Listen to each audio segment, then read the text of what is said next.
Press करना होता है। अगर यूजर 2 दिन तक रेस्पॉन्स नहीं देता है तो ऐप ऑटोमेटिकली इमरजेंसी कॉन्टैक्ट्स को अलर्ट भेज देता है। सीक्रेटली रिकॉर्ड किया गया और वो फिर उस फुटेज को लीक करने की धमकी देकर ब्लैकमेल करके उससे 1.5 लाख रुपए वसूल लिए गए। ये पीएसएलवी के लिए एक रेयर सेटबैक है, लेकिन किट से मिला डेटा इंजीनियर्स के लिए वैल्यूएबल लर्निंग्स प्रोवाइड करेगा कि वो अपना एआई पीसी सेगमेंट में इंटेल और क्वालकॉम को डायरेक्ट कंपटीशन देने के लिए बेटर परफॉर्मेंस पर वाट और ब्रॉडर ओईएम्स सपोर्ट पर फोकस कर रहा है। क्लाउड, एआई और हाइपरस्केलर डिमांड की वजह से, जिसमें मुंबई और चेन्नई मार्केट को मेजर ड्राइवर बनाने का प्लान भी है। Well, if you are a developer and from Apple, then you must listen to this.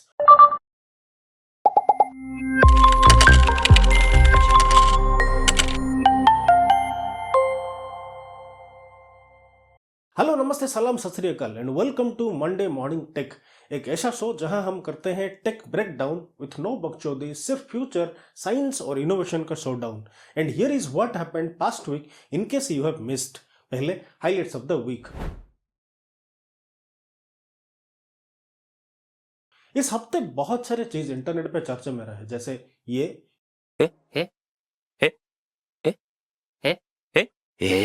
अब ये इमेजेस को ग्रॉक ने जनरेट किया है। Now you asked for it and AI delivered it. Image generation इतना डिमांडिंग बन गया कि अब ये डीफेक्ट्स को ओपनली पब्लिसाइज कर रहा है and nobody gives a shit. And ये image generation process is now at an unprecedented level की बेंगलुरु से एक शॉकिंग साइबर क्राइम का केस सामने आया है, जहां एक यंग सॉफ्टवेयर प्रोफेशनल को एआई गर्लफ्रेंड के नाम पर सेक्सटोर्शन ट्रैप में फंसा लिया गया और उस डेटिंग ऐप पर हुई बातचीत के बाद वीडियो कॉल के दौरान विक्टिम को सीक्रेटली रिकॉर्ड किया गया और वो फिर उस फुटेज को लीक करने की धमकी देकर ब्लैकमेल करके उससे 1.5 लाख रुपए वसूल लिए गए। जहां ये प्रोसेस को इजी टास्किंग के लिए यूज किया जाना था, वो अभी लोगों के लिए फन के नाम पर एब्सोल्यूट सेम और क्राइम दोनों क्रिएट कर रहा है। हालांकि ग्रॉक ओपनली माफी भी मांगा, but trust me, this is an absolute mess and countries और लॉस इसके ऊपर और भी स्ट्रिक्ट होनी चाहिए। This is my opinion. Tell me yours in the comment with hashtag deepfake and AI image generation. अब 10 मिनट डिलीवरी खत्म। 31 दिसंबर last year को जब नेशन वाइड डिलीवरी राइडर्स या गिग वर्कर्स बोल लो, नेशन वाइड स्ट्राइक के चलते यूनियन लेबर मिनिस्ट्री के pressure पर ब्लिंकिट, स्विगी, जोमेटो और जेप्टो जैसे क्विक कॉमर्स प्लेटफॉर्म ने अपने ऐप्स और एड्स पर 10 मिनट डिलीवरी क्लेम्स रिमूव कर दिए, क्योंकि ये अल्ट्रा फास्ट टारगेट्स राइडर को रिस्की ड्राइविंग, ज़्यादा स्ट्रेस और एक्सीडेंट के डेंजर में डाल रहे थे। इसलिए ये मॉडल अब इफेक्टिवली स्टॉल हो गया है। वेल, क्या 10 मिनट का टैग बंद कर देना ही एक तरीका है? वेल, अपना थॉट्स मुझे बताना with hashtag 10 minute delivery. Now next news है इसरो फेल्ड मिशन। इस हफ्ते इसरो का पीएसएलवी C62 मिशन फेल हो गया जब रॉकेट के थर्ड स्टेज में टेक्निकली एनोमली आई और व्हीकल प्लान ट्रैजेक्टोरी से डेविएट हो गया।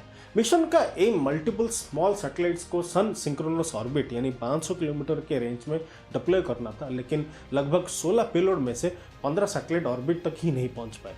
सिर्फ एक ही स्पेनिश टेक्नोलॉजी कैप्सूल किड ने पार्शियल सक्सेस दिखाया, वो सेपरेट हो गया और 3 मिनट यानी लगभग 190 सेकंड तक टेलीमेट्री डाटा ट्रांसमिट कर पाया। इसरो ने बताया कि डिटेल्ड फेलियर एनालिसिस चल रही है ताकि एग्जैक्ट रूट कॉज आइडेंटिफाई करके फ्यूचर पीएसएलवी मिशंस में करेक्ट की जा सके।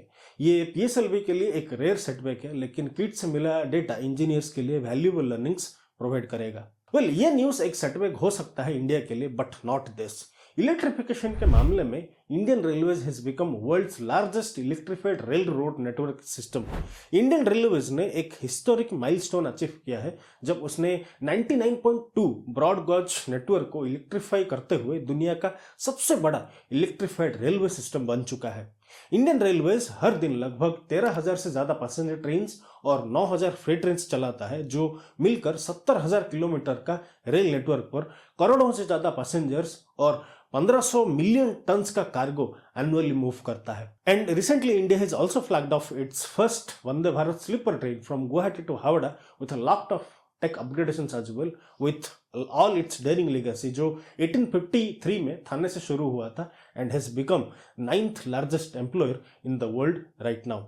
फिर अगला न्यूज़ है AMD से। AMD ने CES 2026 में अपनी next generation Ryzen AI processor unveil किया, जिसमें XDNA बेस्ड NPU को और भी पावरफुल बनाया गया है, जो 40 से ज्यादा टॉप्स तक on device AI performance deliver करता है। ये chips CPU plus RDNA GPU plus dedicated MPU के टाइट इंटीग्रेशन के साथ आता है, जिससे लैपटॉप्स पर Copilot features, local generative AI, video enhancement और एआई एप्स बिना क्लाउड लेटेंसी के रन हो सकते हैं। इस लॉन्च के थ्रू सीएस पर एएमडी ने क्लियरली पोजीशन ली कि वो अपना एआई पीसी सेगमेंट में इंटेल और क्वालकॉम को डायरेक्ट कंपटीशन देने के लिए बेटर परफॉर्मेंस पर वाट और ब्रॉडर ओईएम्स सपोर्ट पर फोकस कर रहा है। फिर घूमते हैं थोड़ा सैमसंग की तरफ। सैमसंग ने सीएस 2026 में अपनी नई टीवी लाइनअप लॉन्च की और कुछ एक्साइटिंग टीवी मॉडल शोकेस किया, जैसे world's first 130 inch micro RGB TV जिसका मॉडल नंबर है R95H को सीएस 2026 में अनवेल किया गया, जो अब तक सैमसंग का सबसे बड़ा माइक्रो आरजीबी डिस्प्ले है और प्रीमियम पिक्चर क्वालिटी और एआई पावर्ड प्रोसेसिंग ऑफर करता है। सैमसंग ने अपने होम अप्लायंसेस के लाइनअप्स को भी अनवील किया इसी साल सीएस इवेंट में। और भी सैमसंग ने Galaxy S26 ultra, Galaxy S26 series को फरवरी 2026 के आसपास लॉन्च कर सकता है, जिसमें अपग्रेडेड डिजाइन, पावरफुल चिप्स और इंप्रूव्ड बैटरी और कैमरा फीचर्स मिल सकते हैं। कुछ रिपोर्ट्स के मुताबिक स्नैपड्रैगन 8 इलाइट Zen 5 या एक्सिनोस 2600 चिप्स इस सीरीज में यूज हो सकते हैं और phones Android 16 plus One UI 8.5 के साथ आएंगे। याद रख लेना डेट 25 फरवरी 2026। और लास्ट वीक टेक्ट्रॉन्स के हिसाब से केओस कम्युनिकेशन कांग्रेस, एक इवेंट जो हैम्बर्ग जर्मनी में हुआ था, उसमें एक एक्टिविस्ट मार्था रूट ने स्टेज पर लाइव डेमो के दौरान 3 white supremacist websites like white date, white child, white deal के सर्वर्स एक्सेस करके उन्हें डिलीट कर दिया, जिसके बाद वो साइट्स ऑफलाइन हो गई। इस एक्टिविस्ट ने ये भी दिखाया कि इन वेबसाइट्स की सिक्योरिटी कितनी वीक थी और साथ ही public user data like profiles, location metadata scrape करके प्रूफ के तौर पर शेयर कर दिया पब्लिकली। वेबसाइट के एडमिन ने इस एक्ट को साइबर टेररिज्म कहा, जबकि लीक डेटा को डीडीओ सीक्रेट्स को रिसर्च के लिए दिया गया और ये इंसिडेंट ऑनलाइन हेट प्लेटफॉर्म के पूर से साइबर सिक्योरिटी और एक्टिविज्म पर ग्लोबल डिबेट ले आया। फिर नेक्स्ट न्यूज है मेटा से।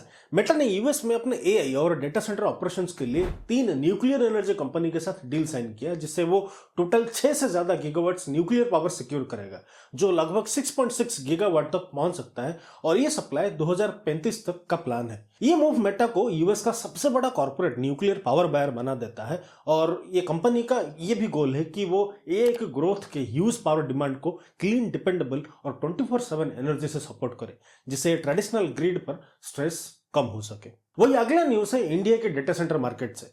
वहीं इंडिया का डेटा सेंटर मार्केट 2025 में तेज रफ्तार से ग्रो हुआ, जहां total capacity additions 387 megawatt IT तक पहुंच गई, जो 2024 के 191 मेगावाट से 103% ज्यादा है। और सविल्स इंडिया की रिपोर्ट के मुताबिक 2030 तक ये कैपेसिटी 4 गीगावाट पर ट्रिपल करने का टारगेट है, मेनली क्लाउड, एआई और हाइपरस्केलर डिमांड की वजह से, जिसमें मुंबई और चेन्नई मार्केट को मेजर ड्राइवर बनाने का प्लान भी है। फिर न्यूज है एमआईटी से, जहां एस्ट्रोनॉमर्स ने कॉस्मोस 74706 नाम का एक बहुत ही पुराना बैड स्पाइरल गैलेक्सी को डिस्कवर किया, जिसका लाइट एनालिसिस ये बताता है कि वो गैलेक्सी लगभग 11 बिलियन साल पुराना है और बिग बैंग के 2 बिलियन साल के अंदर बार्स डेवलप कर रहा था, जो अब तक ऑब्जर्व किए गए एटलीस्ट बैड स्पाइरल गैलेक्सी में से एक है। इस डिस्कवरी का साइंटिफिक इंपोर्टेंस ये है कि ये स्टेलर बार्स का अर्ली इवोल्यूशन समझने में ये मदद मिलेगी, जो गैलेक्टिक गैस फनल यूज करके स्टार फॉर्मेशन और सेंट्रल ब्लैक होल ग्रोथ को इन्फ्लुएंस करता है और इसको स्पेक्ट्रोस्कोपिक कन्फर्मेशन के साथ बिना ग्रेविटेशनल लेंसिंग के लिए वैलिडेट किया गया है। बाय द वे, सी ले मी, I mean are you dead? China में आर यू डेड और इंटरनेशनली डेमोमो नाम का एक अनयूजुअल सेफ्टी ऐप तेजी से पॉपुलरिटी गेन कर रहा है, जो अकेले रहने वालों के बीच काफी वायरल ट्रेंड बन चुका है और एप्पल ऐप स्टोर पर टॉप पेड ऐप में से शामिल हो गया है। इस ऐप का काम सिंपल है, उसको यूजर्स को हर 1-2 दिन में एक चेक इन बटन प्रेस करना होता है। अगर यूजर 2 दिन तक रेस्पॉन्स नहीं देता है तो ऐप ऑटोमेटिकली इमरजेंसी कॉन्टैक्ट्स को अलर्ट भेज देता है। रिपोर्ट्स के मुताबिक अर्बन लोनलीनेस और पर्सनल सेफ्टी कंसर्न के चलते यंग सिंगल्स और सोलो ड्वेलर्स इस ऐप को डिजिटल सेफ्टी नेट के रूप में देख रहे हैं। एक्सपर्ट्स मानते हैं कि ये ट्रेंड दिखाता है कि टेक्नोलॉजी अब इमोशनल रिसोरेंस और बेसिक ह्यूमन सेफ्टी नीड्स को एड्रेस करने की डायरेक्शन में भी मूव कर रही है। आपका क्या कहना है, आप मुझे एक बार कमेंट में बताना with AI safety. And finally second week में सीएस इवेंट कंक्लूड हुआ and this year CS is all about robots and physical AI, which is also top segment of the week. तो CS 2026 में physical AI का theme सबसे ज्यादा highlight हुआ, यानी AI अब सिर्फ सॉफ्टवेयर तक सीमित नहीं रहा बल्कि रियल मशीन्स रोबोट को इंटेलिजेंट बना रहा है जो फिजिकल वर्ल्ड में सेंस, प्लान और एक्शन ले सकते हैं, ना कि सिर्फ स्क्रीन पर आंसर दे। बोस्टन डायनामिक्स का एटलास ह्यूमनॉइड रोबोट CS में सबसे बड़ा स्टार बना, जिससे सीनेट बेस्ट ऑफ CS 2026 का अवार्ड भी मिला। जो एटलास अभी वर्किंग, बैलेंसिंग और एनवायरनमेंट को नेविगेट करता दिखाया गया। फ्यूचर में इंडस्ट्रियल टास्क, प्लांट एनवायरनमेंट में ह्यूमन लेबर को असिस्ट करना इसका मेजर पर्पस है। नेक्स्ट, Hyundai मोटर ग्रुप ने CS में अपनी एआई रोबोटिक स्ट्रेटेजी भी रिवील की, जिसमें मोबेट ड्रॉइड को बेस्ट ऑफ इनोवेशन का अवार्ड भी मिला। Hyundai ने कोवर्किंग रोबोट्स और एआई मॉडल्स जो फैक्ट्री में ह्यूमंस के साथ काम कर सकते हैं उसको हाईलाइट किया, और ये रोबोट्स रिपीटेटिव या रिस्की टास्क को सेफली हैंडल करने के लिए बनाया जा रहा है। LG के इलेक्ट्रॉनिक्स डिवीजन ने क्लॉइड होम रोबोट दिखाया जो स्मार्ट होम टास्क और इंटरेक्शन के लिए डिजाइन है। और वही दूसरी तरफ रोबोरोक का सरोस रोवर जैसे वैक्यूम बॉट्स ने स्टेज क्लाइंब करना जैसे एडवांस नेविगेशन कैपेबिलिटी दिखाया। सिंपली वैक्यूमिंग से आगे रोबोटिक्स को यूटिलिटी टास्क में कनेक्ट करता है। फिगर एआई जैसे अमेरिकन रोबोटिक स्टार्टअप ने अपने ह्यूमनॉइड रोबोट्स लाइक फिगर 2 और फिगर 3 की कैपेबिलिटी डिस्प्ले किया, जिसमें AI plus perception plus actuation integrate होता है, जिसे रोबोट्स वेयरहाउस और लॉजिस्टिक्स टास्क और ऑब्जेक्ट मैनिपुलेशन में हेल्प करेंगे। Real use cases, not just demos. Physical AI का कोर आइडिया ये है कि अब एआई सिर्फ स्क्रीन्स के अंदर नहीं बल्कि रोबोट्स के फिजिकल बॉडीज में भी जा रहे हैं, जिसे रियल मशीन्स एनवायरनमेंट को sense plus plan plus act कर सकते हैं। Chip makers like Nvidia, AMD, Qualcomm, Intel robotics infrastructure पर काम कर रहे हैं, जिसे रोबोटिक परसेप्शन, प्लानिंग और ऑटोनोमस बिहेवियर मोर सोफिस्टिकेटेड हो सके। Long term impact is that robots become collaborators in Holmes, industries, logistics and Elder care etcetera etcetera. अब सिर्फ अमेरिकन या जापान रोबोटिक्स कंट्रीज नहीं रही, बल्कि चाइनीज ब्रांड्स भी अब फुल स्केल वार छिड़ चुके हैं इस ग्लोबल लेवल पर। CS में चाइनीज कंपनीज ने ह्यूमनॉइड रोबोट्स का मेजर प्रेजेंस बनाया, जहां more than half of humanoid exhibitor booths China के फॉर्म के ही थे, जिसमें robotic companies like Unitree Robotics, AgiBot, Galbot, Engine AI Robotics, Noetix Robotics जैसे प्लेयर्स ने अपने रोबोट्स दिखाए। ये रोबोट्स सिर्फ डांस या गिमिक नहीं थे, कुछ पॉन्ग खेलते दिखाई दिए, कुछ फ्लोर स्विप करते दिखाई दिए, कुछ मार्शल आर्ट्स स्टांसेस दिखाते हुए भी दिखाए गए, और इंडस्ट्री टास्क के लिए रेडी प्रोटोटाइप्स टच पॉइंट्स पर भी डिस्प्ले किए हुए। एजिबॉट्स जैसे Chinese company humanoid robots design करती है जो इंडस्ट्रियल टास्क, ऑब्जेक्ट मैनिपुलेशन और कॉम्प्लेक्स नेविगेशन तक हैंडल कर सकती है, और CS में इसी तरह के यूज केसेस ओरिएंटेड रोबोट्स की विजिबिलिटी बढ़ी थी इस साल। चाइनीज मेकर्स की स्ट्रॉन्ग शोइंग ये बताती है कि ग्लोबल रोबोटिक्स रेस अब एक्सीलरेट हो चुका है with many ecosystems competing, not just a few western big OEMs। China का रोबोटिक मार्केट साइज 2024 में 9 से 10 बिलियन डॉलर का था।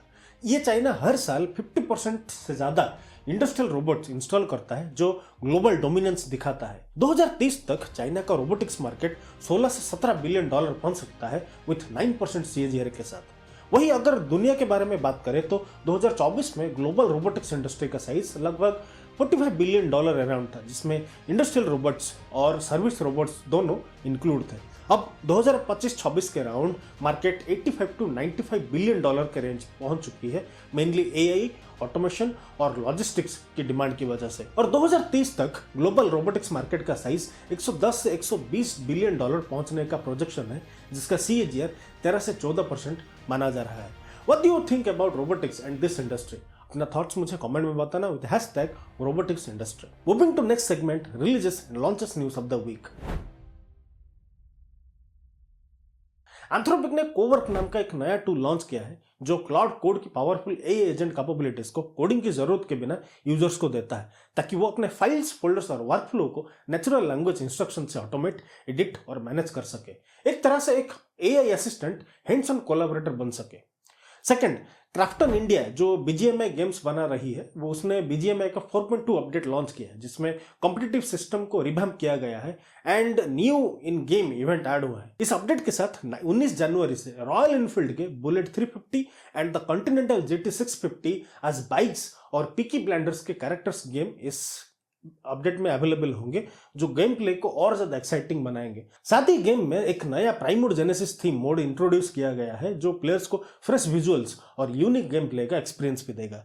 Next moving to third news that is from YouTube. YouTube ने एक मेजर अपडेट रोल आउट किया है जिसमें पेरेंट्स अब सुपरवाइज टीन अकाउंट्स के लिए शॉर्ट्स के व्यूइंग टाइम को सेट कर सकते हैं, लाइक 0 से 2 आवर्स तक। साथ ही बेड टाइम और take a break reminders customise कर सकता है और teen friendly high quality content guidelines और सिंप्लीफाइड फैमिली अकाउंट सेटअप भी दिया गया है ताकि अंडर 18 यूजर्स का स्क्रीन टाइम और कंटेंट एक्सपीरियंस ज़्यादा सेफ और कंट्रोल्ड हो सके। Moving to next news is from Apple. Apple ने 2026 के लेटर हाफ में अपने एआई सर्वर चिप्स की मास प्रोडक्शन स्टार्ट करने की प्लानिंग कर रहा है और ये चिप्स बाल्ट्रा कोड नेम के अंडर डेवलप हो रहे हैं और एप्पल के प्लान है कि 2027 तक डेडिकेटेड डाटा सेंटर्स बनाकर इन चिप्स को क्लाउड इंफ्रास्ट्रक्चर में डिप्लॉय करें जिससे AI processing faster, more efficient और ज़्यादा कंट्रोल हो सके, स्पेशली प्राइवेसी के व्यू पॉइंट से। Moving to next news is again from Apple, जहां एप्पल ने एक मल्टी ईयर डील अनाउंस किया है जिसमें वो गूगल के जेमिनी एआई मॉडल्स को अपने रिवैम्प्ड सिरी और फ्यूचर एप्पल इंटेलिजेंस फीचर के लिए यूज करेगा। और इस पार्टनरशिप को इलन मस्क ने क्रिटिसाइज करते हुए ये कहा कि गूगल के पास पावर का अनरीजनेबल कंसंट्रेशन क्रिएट करे क्योंकि गूगल ऑलरेडी एंड्रॉइड और क्रोम कंट्रोल कर रहा है। अगेन नेक्स्ट न्यूज है एप्पल से। एप्पल ग्लोबल स्मार्टफोन शिपमेंट्स में सैमसंग, सायोमी और वीवो को पीछे छोड़ते हुए टॉप पोजीशन हासिल की, जहां 2025 में एप्पल ने सबसे ज्यादा फोन शिप किए और मार्केट रिसर्च फर्म के डेटा के हिसाब से उसके एनुअल शिपमेंट शेयर हाईएस्ट रहा। ये एक मेजर शिफ्ट है जो दिखाता है कि प्रीमियम डिवाइस का डिमांड और एप्पल के इकोसिस्टम का स्ट्रेंथ ने ग्लोबल स्मार्टफोन के रेस में लीडरशिप फिर से दे दी है। फिर मूविंग टू नेक्स्ट, रियलमी जल्दी इंडिया में अपना first 10,000 mAh battery smartphone launch करने वाला है जिसका मॉडल नंबर RMX 5107 है और ये device Bureau of Indian Standards BIS certification भी ऑलरेडी ले चुका है जो जनवरी इसी मंथ एंड तक इंडिया में लॉन्च हो सकता है। फिर moving to next news, OnePlus Nord 6 अब ग्लोबल सर्टिफिकेशंस ऑलरेडी क्लियर कर चुका है जिससे लगता है कि इंडिया और वर्ल्ड वाइड लॉन्च अब काफी करीब है और रिपोर्ट्स के हिसाब से ये phone 9000 mAh battery, 165 Hz 6.7 inch AMOLED display, Qualcomm Snapdragon 8 generation 4 chipset, 80 watt fast charging और IP68, 69 और 69 के वाटर डस्ट रेजिस्टेंस जैसे स्ट्रॉन्ग स्पेक के साथ आएगा। एक्सपेक्टेड है कि फर्स्ट हाफ ऑफ 2026 में ये लॉन्च हो सकता है, लाइकली मिड रेंज प्राइसिंग के साथ। फिर मूविंग टू नेक्स्ट, अमेजन ने कहा कि उसके अब तक के बेचे गए डिवाइसेस में 90% डिवाइसेस अलेक्सा को सपोर्ट कर सकता है, मतलब पुराने इको स्पीकर्स, फायर टीवी और टैबलेट्स पर भी नया AI powered Alexa software update के थ्रू काम करेगा बिना नए डिवाइस अपडेट या खरीदे। इसके साथ हम मूव कर रहे हैं to our next segment, market news of the week. Well, if you are a developer and from Apple, then you must listen to this. तो since 2008 से लेकर एंड ऑफ 2025 तक डेवलपर्स ने एप्पल के ऐप स्टोर पर $550 billion से ज्यादा revenue कमाया है, जिसमें एप्स, इन एप्स परचेजेस और सब्सक्रिप्शन सब इंक्लूड है और ये फिगर प्लेटफॉर्म इकोसिस्टम की लॉन्ग टर्म अर्निंग पोटेंशियल को दिखाता है। फिर मूविंग टू नेक्स्ट, आर्टिकुलेट 8 जो इंटेल का एक स्पिन ऑफ हुआ है ना, उसने अपने सीरीज बी फंडिंग राउंड में 70 मिलियन टारगेट का आधा से ज्यादा रेज ऑलरेडी कर चुका है और इस फंडिंग के कंपनी की प्री मनी वैल्यूएशन $500 मिलियन तक पहुंच चुकी है जो उसके सीरीज ए वैल्यूएशन से लगभग 5 गुना ज्यादा है। फिर नेक्स्ट है Indian SpaceX rival ethereal x ने अपना latest series A funding round के बाद वैल्यूएशन को 5.5 गुना बढ़ाकर 80.5 मिलियन तक पहुंचाया है क्योंकि इन्वेस्टर्स ने उसके SpaceX style fully reusable rocket technology और अपकमिंग इंजन टेस्ट को स्ट्रॉन्ग बेट माना है। फिर इंडिया का एक वर्कफोर्स ट्रेनिंग स्टार्टअप यानी एडटेक स्टार्टअप भी बोल लो, एम्बरसिटी की वैल्यूएशन अब डबलिंग होकर $65 मिलियन पहुंच गई है क्योंकि company AI proof skills training जो एआई इजीली रिप्लेस नहीं कर सकता उसको स्केल कर रही है और इन्वेस्टर्स ने इसको स्ट्रॉन्ग ग्रोथ पोटेंशियल के साथ बैक भी किया है। फिर अगला मार्केट का न्यूज है एक AI drug discovery startup Converge Bio ने $25 million series A funding raise किया है, led by Bessemer Venture Partners with participation from execs at Meta, OpenAI और वीज। और ये स्टार्टअप जनरेटिव एआई मॉडल्स को डीएनए, आरएनए और protein data पर train करके फार्मा और बायोटेक कंपनी के ड्रग डिस्कवरी वर्कफ्लो को एक्सीलरेट करता है। फिर next news is not a small news, it's a big news. Reliance Jio अपना मेगा आईपीओ 2026 में लाने की प्लानिंग कर रही है, जिसमें कंपनी अपनी 2.5% स्टेक बेचकर $4 बिलियन रेज करना चाहती है, जो इसे इंडिया का अब तक का सबसे बड़ा आईपीओ बना सकता है। जब तक सेबी की रेगुलेटरी अप्रूवल मिल जाती है और मार्केट कंडीशन सुटेबल रहती है, तब तक ये लॉन्च कर ही देगी। नेक्स्ट, अमागी मीडिया लैब्स के आईपीओ का जीएमपी यानी ग्रे मार्केट प्रीमियम डे 2 तक थोड़ा सा ऊपर गया है, जबकि इशू ने डे 2 पर लगभग 13% सब्सक्रिप्शन देखा है। मतलब इन्वेस्टर इंटरेस्ट स्टेबल है, लेकिन ओवर सब्सक्रिप्शन अभी तक हाई लेवल पर नहीं पहुंची है। फिर शैडोफॉक्स के आईपीओ के टाइम रोहित बंसल और कुणाल वल, जो स्नैपडील के फाउंडर्स हैं, उन्होंने अपनी अर्ली इन्वेस्टमेंट पर 158 टाइम्स रिटर्न देख रहे हैं, क्योंकि उनका अर्ली बेट कंपनी की रैपिड ग्रोथ और पब्लिक लिस्टिंग वैल्यू अप्रिसिएशन के साथ काफी प्रॉफिटेबल साबित हुआ। वैसे और भी इंडियन कंपनी से इसी साल आईपीओ लाएंगी, like Boat, Hero FinCorp, Fab India, Milky Mist, Cultfit, Juniper, Kuku, East, Fractal, Kent, etcetera etcetera. और सबके बारे में मैं आपको बताता रहूंगा। तब तक सब्सक्राइब, एंजॉय, मिलता हूं अगले मंडे को। तब तक एंजॉय, हर हर महादेव।